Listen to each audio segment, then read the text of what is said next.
You know, for a lot of these marathons lately, I've been doing a lot of first time watches.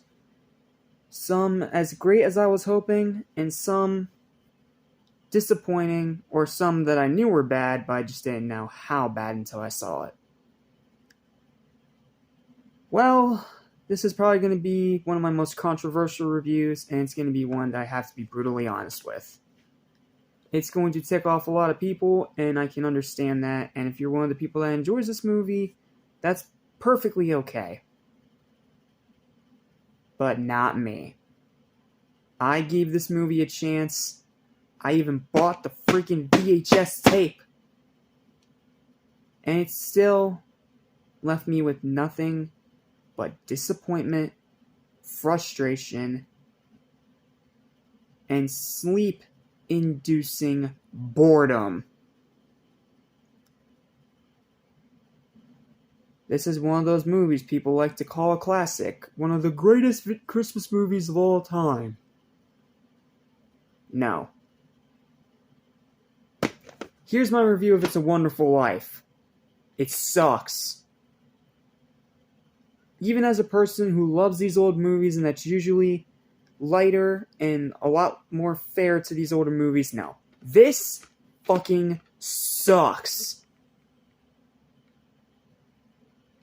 I've heard so many people praise this movie to the highest of heavens, up there with movies like Home Alone and freaking Lion King and all those other classic movies. Heck, I've heard people praise this movie more than Dracula. Than Dracula 1931. More than Wizard of Oz. More than Willy Wonka and the Chocolate Factory. So, naturally, I knew that this Christmas I had to review it or I was going to get requests up the ass to do so otherwise. So, I was in a thrift shop, and I got this the same day and in the same place that I found those Bob the Builder tapes. And I was actually really excited to watch this one.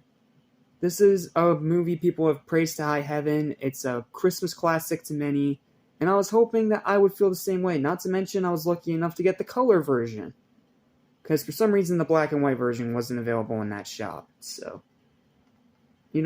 I had high hopes for this movie. I thought it could really be something special. I thought I could really see the amazing masterpiece that everyone else does. The one that people love to parody and homage to death. No. This movie bored the shit out of me. Yeah, I'm not going to be nice in this review, because I have a fucking bone to pick with this piece of shit. This is one of the most disappointing first-time watches I've ever had in my life. I gave it a fair chance. But most of this movie, it was so boring. And no, it's not because it's an old movie. I'm not using that excuse. No, I'm not one of those assholes on the internet who says that just because a movie's old means that it's slow and bad. No. This is bad because it is bad. My score may not say that it's bad, but let me tell you this, I do think this movie's bad just because of how much it disappointed me. And overall, by the time I was done watching it, I didn't feel joyful. I didn't feel the Christmas season. I felt cheated. I felt robbed. I felt pissed the fuck off. Why?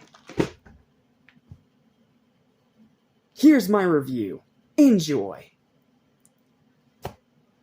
I usually love these older films and enjoy seeing how they became such classics, but I'm sorry, this one bored the ever-living shit out of me. Sure, the acting is good and the story is unique, which I'll give it credit for, but the pacing is obnoxiously slow, and the runtime makes it feel even longer than it actually is. This movie is almost 3 hours long. 3 hours. A movie made in what, 1946.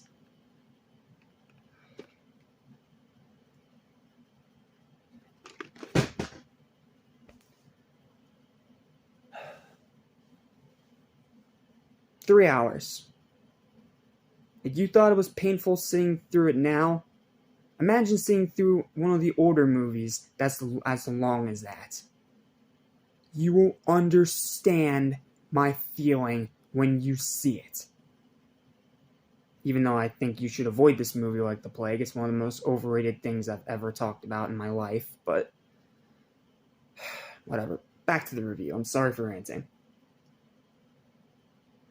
But the real nail in its coffin for me is how it takes an entire half of the nearly 3-hour-long movie to get to the fucking story, which just made it downright painful to sit through.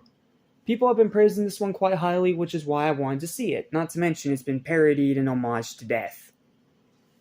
But this has to be one of the most disappointing and difficult first-time watches of a classic movie I've ever had since I ever started reviewing movies. I.e., I started reviewing around 2014. Dull, monotonous, slow, and long-winded to the point of obnoxious. Please continue to enjoy this one if you already know you like it, but me personally, I can never watch this film again. One of the classics that you can go ahead and skip. This obnoxiously overrated lump of stocking coal. There's far better Christmas movies you can watch instead. You are missing nothing watching this movie. Sorry, the acting is good, and I give it credit for coming up with such a unique story, but no. The whole 3 hours that I sat through this movie was torture. Multiple times I wanted to get up and just turn it off and watch something else. I was that bored. I was that disinterested. I was that just waiting for this freaking thing to be over. And when we actually get to the actual story, I was done. I was checked out because the first half of the movie bored me so much that I couldn't really bring myself to care. So, this is controversial. I can understand that. And if you're one of the people that enjoys this movie, continue to enjoy it. It's nothing more than my opinion, and it's another movie that's just not for me. I gave it a fair shot. I sat through all 3 hours of it, and by the end, I didn't feel that Christmas spirit. Instead, I felt more like the Grinch. Bottom line, in my opinion, this is one of those classics that, in my opinion, just flat out sucks. Final verdict is a 4 out of 10. Don't bother. See you next time for something 10 times better.